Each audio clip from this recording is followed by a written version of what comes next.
In the last episode, I talked about how even though the stories of the game Genshin Impact had a good bit of potential, they also had a lot of problems. As it turns out, nobody cared. So anyway, today we are back to talk about the open world aspects of the game and how the addition of Sumeru is going to change nothing. For the people who don't know what an open world is 2 years into the game, an open world is basically a world with no portals. Every place a player would go within that open world are loaded smoothly as you go, except for special locations like the domains and spiral abyss, or when you are teleporting. This allows any player in the game to experience exploration, combat, and storytelling without having the flow of experience constantly interrupted by loading screens. Since Genshin Impact is the spearhead of this subgenre, that is the open world gacha games, there are plenty of people who will try to defend it, saying that, oh, it takes money and time to make a good game, man. Whatever these little things you're bitching and moaning about, they're excusable, okay? Stop it. We will see, my friend. Now, we know that Sumeru is coming in a week or two, and there are people who think that Sumeru is that one region that is going to save the game. Well, if you have paid attention to the teasers on YouTube, you would realize that they have finally revealed the main villains of the story. Some people say that the teasing of the Harbingers is a sign that the story is finally kicking up the gears and the plot is about to accelerate. There are also people pointing out that Sumeru is going to be bigger than ever, saying that it is a big plus for the players. The puzzles are challenging and both the visuals and the music are top notch and it is very immersive and whatnot. Well, remember what I said in the beginning, how the open world is all about providing the players an immersive gaming experience? It was the following 3 elements, right? For the people who are saying that visuals and music also play a part in realizing a good open world experience, yes, you are right. But those are sub-elements. These 2 sub-elements plus the corresponding core concepts will shape the aforementioned 3 elements, and those 3 elements combined would then finally shape the open world. The concept serves as the foundation, and the visuals and music will build upon the foundation and eventually become what we experience as we play through the game. What is going wrong here, in my opinion, is not the visuals nor the music. Those are good. What is wrong here is happening at the concept level. I believe that anybody who has played a good open world game before can agree that all 3 elements of the open world can be highly repeatable and simultaneously fun while we play through the game. But somehow, when it comes to Genshin, only one of them is somewhat fun when we repeatedly play through these 3 elements, and that is the combat. The exploration is repeatable, but it gets stale and boring very quickly, and the story is straight up not replayable. Oh, you guys know what I'm talking about. We repeat combat for Spiral Abyss, the only endgame content that is permanently available 2 years after the release. We repeat exploration to build characters so that we can clear Spiral Abyss with those newly built characters, and we play through the story to unlock new regions so that we can do the combat and exploration to build new characters to build the to clear the Spiral Abyss, and we forget about the story afterwards because just watch my first episode. I don't want to talk about it every single episode, man. One thing that I want to point out here is that these 3 categories of content can also be perceived as the 3 different stages of the game.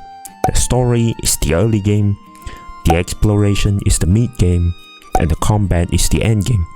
So the logic here, if you didn't pay attention just now, is you play through the story to unlock new regions, you explore the new regions to build characters, and you use the characters to clear the Spiral Abyss. At this point, some people might think that this kind of makes sense for a mobile, free-to-play gacha game because it is somehow the norm for mobile games to be broken, and they're wondering what the heck I'm talking about. Well, allow me to break these 3 elements down one by one. First, the stories. Why are they not replayable? I do not understand, okay? Brain.exe was not responding when I was going through the stories. Some people might say that adding the story replay feature might end up massively increasing the storage capacity for the game. Huh? Excuse me? What you say? That has to be one of the biggest caps I've ever heard as a person who knows a thing or two about programming. I am pretty damn sure that if you can play through the story once, then you can play through the story again, because the fact that you have even played through the story once is the evidence that the stories are resources and data that are already built into the goddamn game. All you have to do is to write a set of functions that points to the resources which you already have for the players to experience the stories again. I don't know about you guys, but I'm pretty sure that professional programmers such as the ones who work at MiHoYo can easily make the story replay feature within 6 months, let alone 2 years. But they never made it. Why is that the case? I don't know, man. We will never know. Now, we have the explorations. This element is only enjoyable once, unless you start a new account and start from scratch, I guess, but then you will lose progress. Woohoo!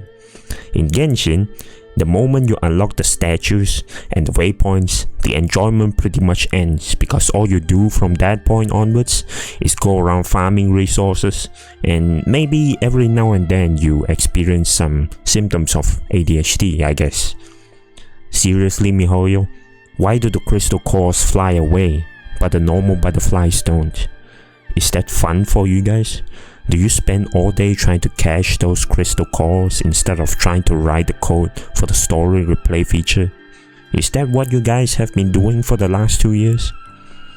Another aspect of the open world that causes my brain.exe to crash is the random events that occur at the same few places across Teyvat when you're exploring. I just want to ask, am I the only person who is crazy here? Do I happen to have a wrong definition of the word random? Also, do you guys realize that it is always the Churl family that is involved in these random events? For some reason, the boss opponents are very docile and shy, and they always stay in their own territories until you, the mad and evil traveler, barge in, and now they have to fight. You know, Divalin never has to eat, ever. You would think Divalin would want to fly across Mondstadt for some food or play with Venti, jump scaring some kids along the way, but no. Divalin is just like an otaku dragon and lives in the Storm Terrace lair, eating Doritos or something.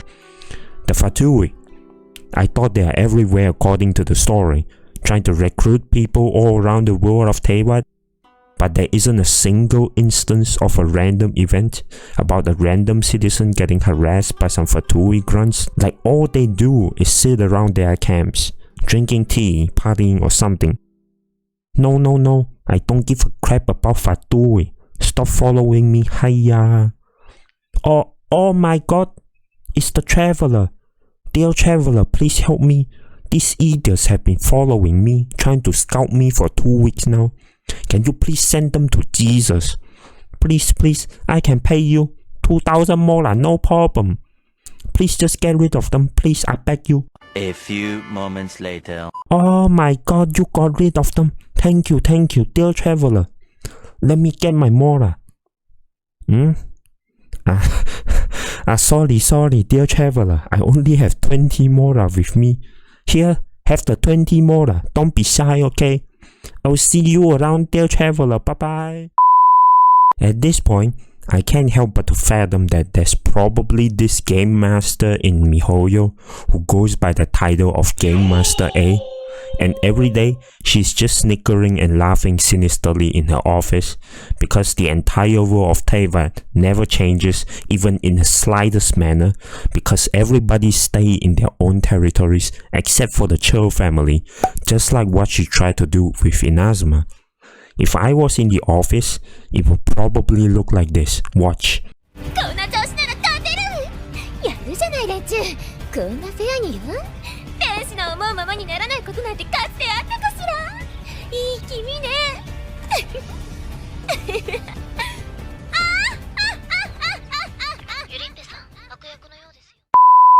Seriously, The random event mechanic has so much potential to make the explorations both repeatable and fun at the same time, but they never did anything about it, and that is just so sad. There's one more thing about the open world that really makes me question what the hell MiHoYo is trying to do, and that is the scale of the regions. I know some people might say, what in the heck is this guy trying to talk about now?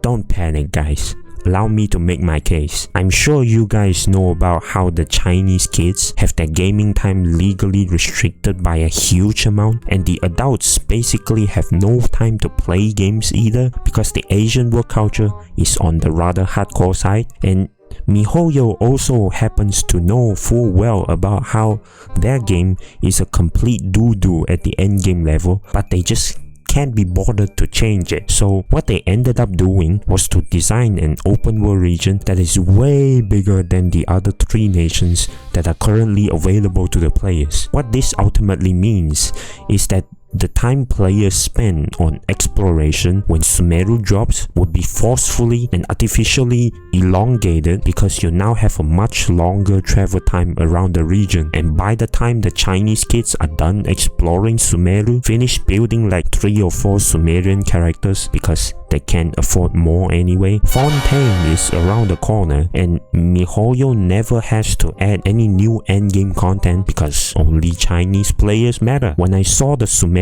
teaser for the first time, not gonna lie, this was my reaction. Watch.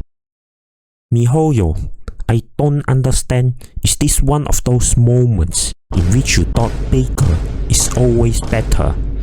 If you have the money to make things bigger, how about you invest the money into something else that actually deserves to become bigger?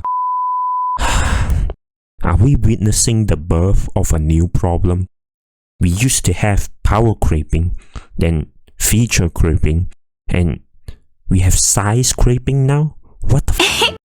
So I wanna ask if you guys remember I mentioned how the 3 categories of content also correspond to the 3 stages of the game. If you're still wondering at this point about why I said the addition of Sumeru as the 4th region of the game would end up changing nothing, that is because the addition of Sumeru is only the addition of content for the first 2 stages of the game.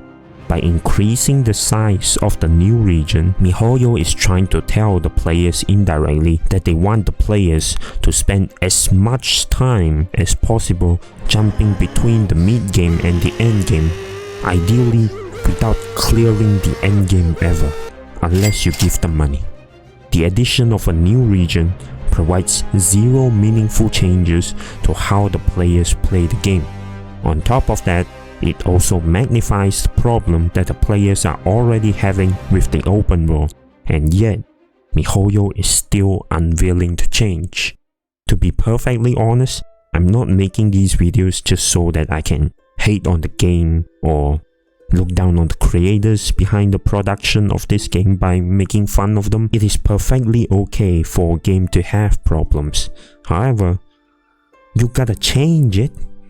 You gotta have the mindset to solve them. Like, isn't that the point of running a live service game? That is, you have a massive leeway with the content of your game because you are allowed to make changes along the way. From what I'm seeing at the moment, MiHoYo is not willing to change at all, and that is just so sad.